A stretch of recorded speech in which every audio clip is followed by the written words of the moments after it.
All you need is some paper, not 100 gram, not 150, but ideally 160 or a bit more.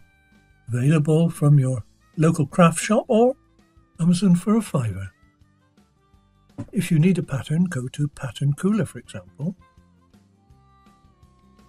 Chop a bit off top and bottom in Adobe, then hollow it out, and you have a template.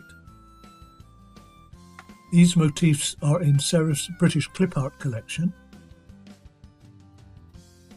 You're spoilt for choice on the internet. The fun is just beginning though. Image manipulation is fascinating. Besides Adobe, I use Serif Photo Plus,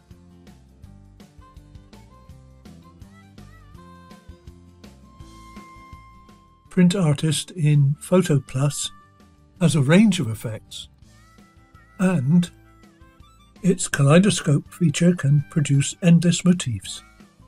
Kaleidoscope Creator can produce square kaleidoscopes. Here's a simple example of how you can tile them. Finally, why not try a corner motif?